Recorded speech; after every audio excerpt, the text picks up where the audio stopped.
The rifle cracked like thunder. Blood spread across Bryce Cutter's shirt. He stumbled backward, eyes wide with shock and rage. Jackson Cole had been running for 3 years. Tonight, the running stopped. The bounty hunter's men scattered like crows. Their leader clutched his wounded shoulder, backing toward his horse. "This ain't over, Cole." Cutter snarled through gritted teeth. "That Texas rope still waits for your neck." Jackson kept his Winchester trained steady. The Apache warriors held their bows drawn tight. Children peered from doorways. Women clutched babies close. "Maybe so," Jackson said quiet, "but not today." Let's go back 6 weeks. Back to when Jackson Cole was just another drifter crossing Arizona territory. Back to when he still believed a man could outrun his past. The sun burned low that October evening. Desert heat shimmered off red rocks like ghost dancers. Jackson's horse plodded through mesquite and sage. Both man and beast were bone-tired. Water was getting low. So was hope.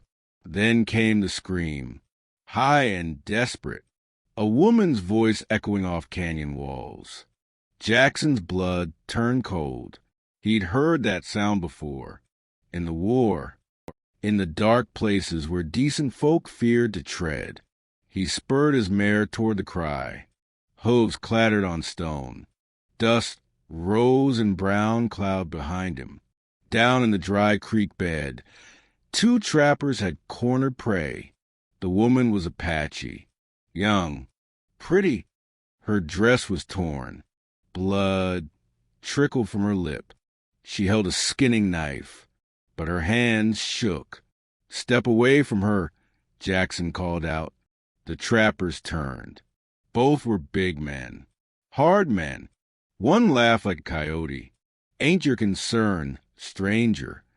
Jackson's rifle was already up. "It is now." The tall trapper went for his pistol. Jackson's bullet took him center mass. He dropped like a sack of grain. The second man fumbled with his gun. Jackson fired again. Then came silence. Desert silence that goes on forever. The woman stared at Jackson. Her chest rose and fell quick. Her dark eyes held no fear now, only questions. "I won't hurt you," Jackson said soft. He lowered the Winchester, stepped down from his horse real slow. She watched every move, like a deer deciding whether to bolt. "You're bleeding," Jackson said. He nodded at her torn shoulder. "Let me help." She didn't speak, but she didn't run either. Jackson tore a strip from his shirt, poured canteen water over the cloth. The woman winced when he cleaned the cut, but she made no sound. "What's your name?" he asked. Long pause. Then, quiet as wind through grass. "Naeli?" "That's a fine name," Jackson said. "I'm Jackson Cole." He built a small fire as darkness fell, shared his jerky and hardtack. They ate without talking. But something passed between them, some understanding deeper than words. Come morning, Naeli spoke again. "My village lies 2 days east. Will you take me home?" Jackson nodded. "I will." They rode together across broken country. Naeli sat straight in her saddle, proud as any princess. She spoke little on the trail, but Jackson learned plenty from her silences. Her father was a medicine man. She'd been gathering healing herbs when the trappers found her. Her people didn't trust white men much, with good reason. "I'll just see you safe," Jackson promised. "Then I'll ride on." But when they reached the Apache village, everything changed. Warriors appeared from behind rocks and trees. Arrows knocked, spears raised. Jackson reached for his rifle, but stopped when Naeli lifted her hand. She spoke rapid Apache to the men. They listened but kept weapons ready. An old man stepped forward, tall and lean as winter. Feathers and bone beads hung from his buckskin shirt. His face was carved by wind and time. Natalie talked to him a long while. The elder listened with narrow eyes. Sometimes he looked at Jackson. His gaze felt like being weighed on God's own scales. Finally, the old man walked over. "You saved my daughter," he said in careful English. "You brought her home with honor." Jackson nodded. Any decent man would have done the same. The elder smiled thin. "But you are the one who did." He pulled a red-painted feather from his pouch, placed it in Jackson's palm. "The spirits have chosen you." "Chosen me for what?" "To be her sacred husband, not by white man's law, by the old ways, by honor and fire." Jackson's jaw dropped. "I never asked for nothing like that." "And that," said the elder, "is why you were chosen." Natalie stood beside her father, calm as still water. When she looked at Jackson, something flickered in her dark eyes. Not fear. Hope, maybe. "In our beliefs," she said soft, "the man who saves a woman's spirit is bound to her forever." Jackson wanted to argue, wanted to say he wasn't that kind of man. But deep down, standing in that village with drums beating low, he felt something he hadn't felt in years. Peace. The warriors lowered their weapons. Children peeked out from hiding spots. Old women began to smile. Jackson Cole, wanderer and killer, stood holding a painted feather. These people called him sacred. But what did that mean for a man with blood on his hands? And what would happen when his past came calling? Jackson sat on the porch of Natalie's family lodge. 3 weeks had passed since the feather ceremony. 3 weeks of learning Apache ways, of sharing meals and stories, of watching Natalie work with healing herbs while children played nearby. Tonight felt different, heavy with unspoken words. "You're thinking about leaving," Natalie said. She settled beside him on the wooden step. Moonlight caught the silver threads in her black hair. "Maybe," Jackson admitted. "Got men hunting me back in Texas. Don't want that trouble following me here." Natalie was quiet a spell. Then she said, "Tell me about the man you killed." Jackson's hands clenched. His name was Marcus Hartwell, son of a big rancher. Rich boy who thought he owned the world. What did he do? Found a black family crossing his daddy's land. Papa, Mama, 3 little ones. They were just passing through, heading to California to start fresh. Jackson stared at the stars. The memories came flooding back. Young Hartwell decided to make an example. Had his men string up the father, right there in front of his children. Wife was screaming. Kids were crying. So you stopped him. Shot him dead center. Saved that family. But the law don't see it that way. Rich man's son is worth more than a black family. Worth more than what's right. Natalie reached over, took his callous hand in her smooth one. You did what the spirits demanded, what honor required. Don't make me less wanted by Texas law. They sat holding hands under the vast desert sky. Coyotes called from distant ridges.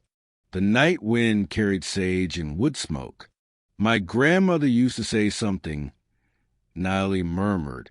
The path finds the walker, not the other way around. Jackson looked at her. What's that mean? Maybe you weren't running from your past. Maybe you were running toward this moment, this place. Me? Before he could answer, horses thundered into the village. 6 riders in a cloud of dust. Jackson's blood went cold. He recognized the lead horse. The man on its back, Bryce Cutter, bounty hunter, mean as a rattler and twice as dangerous. Jackson stood slow. His hand moved the Colt on his hip. Jackson Cole. Cutter hollered, "Know you're here. Got men watching every trail for 50 miles. Apache warriors melted from the shadows. Bows appeared like magic. But Jackson held up his hand. "What you want, Cutter?" The bounty hunter spat tobacco juice. "Texas wants you back. Dead or alive. Preference is dead. That boy I shot had it coming. Maybe so, but his daddy's got long money and longer reach. $500 for your head. More if you come breathing." Jackson stepped into the firelight. "These people got nothing to do with our business." Cutter's men shifted in their saddles. Hands drifted toward gun butts. The bounty hunter grinned ugly. "That where you're wrong, Cole. See, word is you gone and married yourself a squaw. Turned Injun. That makes this whole village fair game." The air went deadly still. Even the coyotes stopped calling. Nally stepped up beside Jackson. Chin raised, eyes blazing. "If you take him," she said clear, "you make war with us." One of Cutter's men laughed. "We ain't afraid of no Indians." That's when the medicine man appeared. Naeli's father moved like smoke, like he'd been standing there all along. "You should be," the old man said quiet. He raised both hands, began to chant in the old tongue. The wind picked up sudden. Dust devils danced in the firelight. The bounty hunter's horses started to spook. Jackson saw his chance. Fast as lightning, he grabbed a rifle off Cutter's nearest man. The Winchester cracked. The man screamed and tumbled from his saddle. Then all hell broke loose. Arrows whistled from the darkness. Apache warriors struck like ghosts. They moved between shadows, hit hard and faded fast. Jackson put 2 bullets in another bounty hunter. Cutter's remaining men scattered like leaves. But the leader held his ground, drew his Navy Colt, and fired wild. The bullet caught Jackson in the shoulder, spun him around. He hit the dirt hard but kept rolling, came up with his own pistol spitting fire. His shot took Cutter in the side. The bounty hunter screamed, clutched his ribs. Blood seeped between his fingers. "This ain't over." Cutter snarled as he spurred his horse away. That rope still waiting. Jackson watched him disappear into the night. For bounty hunters lay dead in the dust. The village was safe. But for how long? Nally knelt beside him. Her gentle hands probed the shoulder wound. "It's not deep," she said. The bullet went through clean. As she bandaged him with strips of soft buckskin, Jackson looked into her dark eyes. "Why?" he asked. "Why risk everything for a man like me?" She smiled, small but sure. "Because you're not just any man. You're mine. The spirit said so." In the days that followed, Jackson healed. Not just his shoulder. Something deeper. The weight he'd carried for 3 years started to lift. He worked alongside the Apache men. Learned to track the old way. Read sign that white eyes couldn't see. He helped repair lodges damaged in the fight. Played with children who climbed on him like he was their uncle. And every evening, he sat with Nally by the river. Sometimes they talked. Sometimes they just listened to water running over stones. "What do we call this?" he asked one night. Nally leaned against his good shoulder. "We don't need words for it. The earth already knows." Under desert stars, Jackson Cole found what he'd been seeking without knowing it. Not just love, not just a home, but purpose. The reason his path had led through blood and dust to this quiet moment.